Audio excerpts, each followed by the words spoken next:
Bien, bonsoir à tous. On a eu une très belle réunion publique sur deux projets, avec deux porteurs de projets pour Châteaudun et son avenir. Space Train d'une part, pour le train rapide, et les ports de l'espace avec Marc Alban, qui est général de l'armée de l'air et qui a été directeur du musée de l'air et de l'espace au Bourget. Je suis Thomas Bernin, je suis le responsable de la communication du projet Space Train. Donc Space Train, c'est une navette qui fonctionne à très grande vitesse, à 500 km/h, et qui a la particularité d'être en sustentation sur des coussins d'air, donc à 2 mm de la voie, sans frottement, ce qui permet d'atteindre des vitesses intéressantes.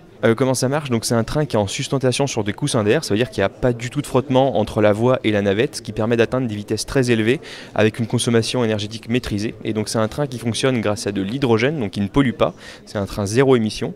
Et donc c'est des navettes, à l'image un petit peu d'un métro, qui partiraient à une fréquence intéressante sur ce monorail-là et qui peuvent transporter jusqu'à 250 passagers à 500 km/h. Du coup, ça porterait Châteaudun à 15 minutes de Paris. Alors à Châteaudun, en fait, il y a ce site de l'aéroport qui représenterait pour nous la possibilité de construire une ligne d'essai pour tester notre premier prototype de cette technologie, parce que c'est une technologie qui est prête, et de développer donc ce site qui a un potentiel énorme. Alors, par la suite, sur ce site, il y a tout un champ des possibles qui s'ouvre.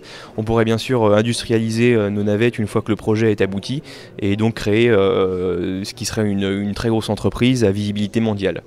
Ça fait beaucoup moins de bruit ça fait bien sûr un petit peu de bruit puisqu'il y a des frottements avec de l'air, mais ça fait beaucoup moins de bruit qu'un TGV. Pour l'instant, on estime les nuisances sonores à 60 décibels, là où le TGV est à 90. Donc l'idée en fait de s'implanter sur cet aéroport-là, c'est aussi bien sûr d'être une vitrine à l'international, puisque une fois qu'on va tester notre prototype démonstrateur sur une ligne d'essai, on va faire venir un maximum de personnes du monde entier pour voir en quoi nos technologies seraient intéressantes de développer dans différents pays. Et ce qui va bien sûr accompagner cela, c'est beaucoup de création d'emplois directs et indirects aussi pour la commune de Châteaudun.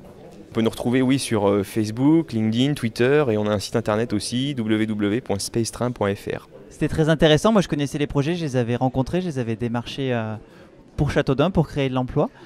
Space Train, l'avantage, c'est qu'ils cherchent une piste d'essai. On a un territoire idoine qui est l'élément air attaché 279 de Châteaudun.